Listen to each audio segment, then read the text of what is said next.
Olá pessoal, estou aqui para mais uma aula de Biologia e o assunto de hoje é sobre a fotossíntese, processo super importante para a vida dos animais e dos vegetais.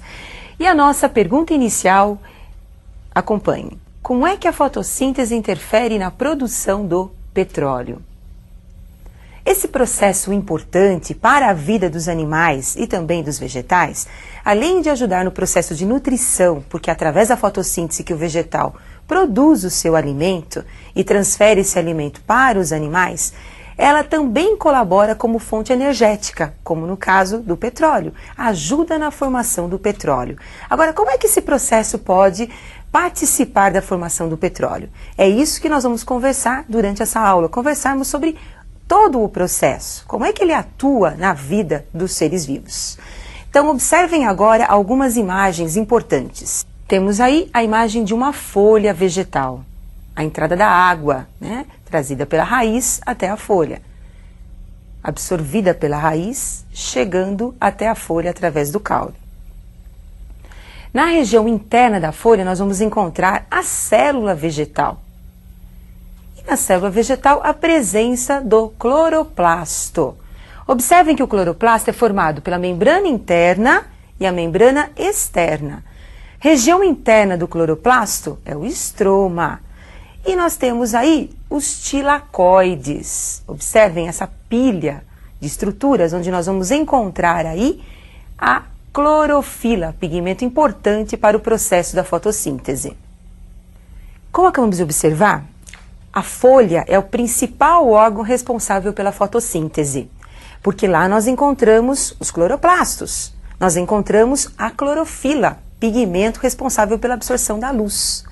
Mas além da presença da clorofila, o meio ambiente deve estar iluminado, nós temos que ter a luz para participar desse processo, porque é a luz que vai ajudar na síntese da fotossíntese.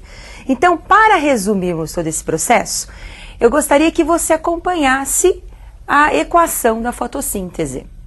Então, a equação geral da fotossíntese. Então, para ocorrer o processo, eu tenho que ter a água, H2O, dióxido de carbono ou gás carbônico, que é o CO2, e preciso da luz, da clorofila, pigmento verde encontrado nos vegetais, que está presente no cloroplasto.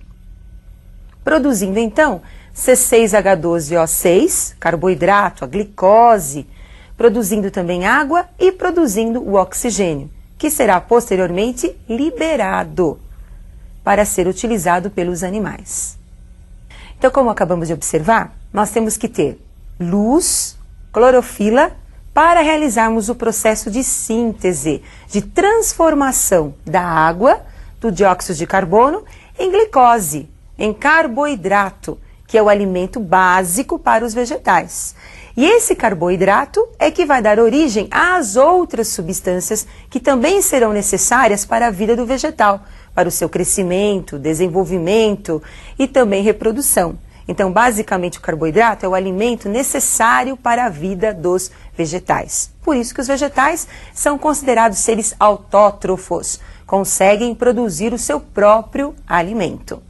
Agora, a fotossíntese é um processo amplo e para facilitar o entendimento desse processo, eu gostaria que vocês observassem as fases da fotossíntese.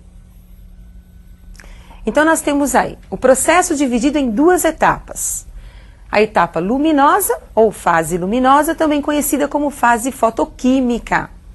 E a etapa escura, ou química, também conhecida como etapa enzimática de todo o processo.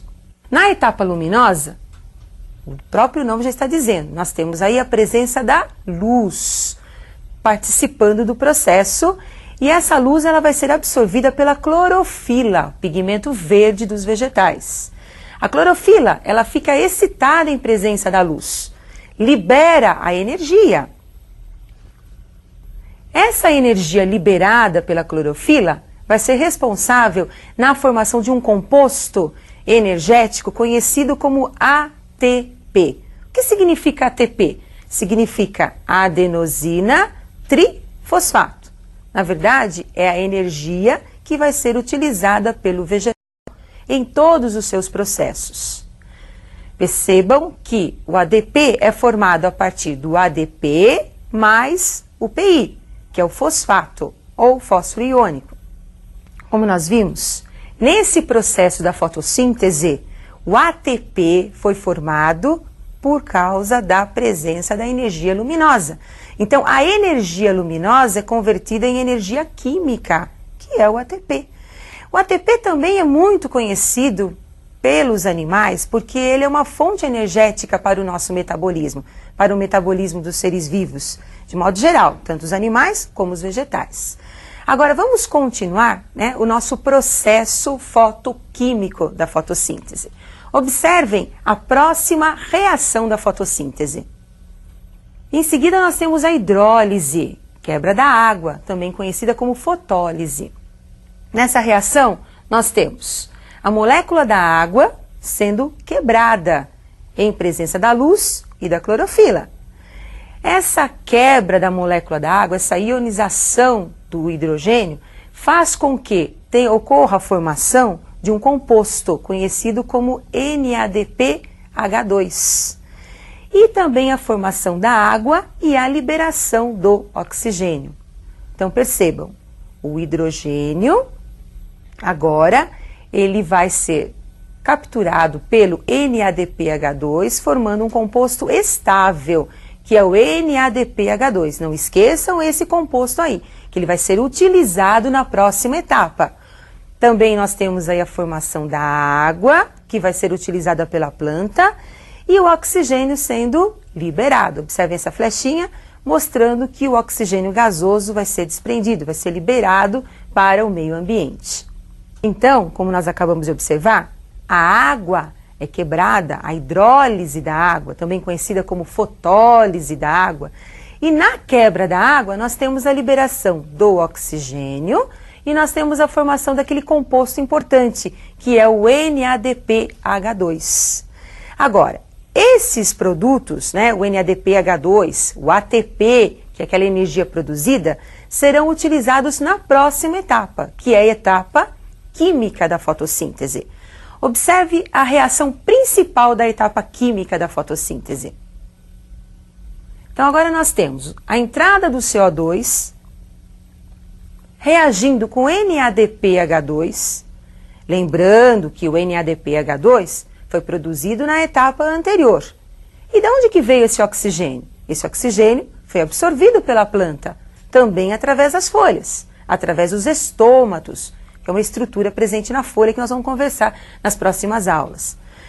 E, para ocorrer a reação, eu preciso da energia. Como essa etapa é escura, eu não tenho a luz, mas eu tenho a fonte energética, que é o ATP. Então, o ATP desprende energia, liberando essa energia para a reação, formando novamente um composto que é o ADP mais o PI. E a reação do CO2 mais o NADPH2 dá origem ao carboidrato, que vocês estão observando, que é o CH2O, mais a água, e o NADP agora fica livre, né, para a próxima reação. Lembrando que CH2O é a fórmula simplificada dos carboidratos. Se nós multiplicarmos aí por 6, nós vamos ter a formação da glicose, que é C6H12O6. Então, como nós acabamos de observar, o carboidrato produzido, que pode ser uma glicose e que posteriormente vai ser transformada em outras substâncias necessárias à vida da planta, passa por um processo mais complexo, né, de desenvolvimento, que nós vamos ver posteriormente. Hoje, o que você tem que lembrar, que é muito importante, que cai muito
Até mais!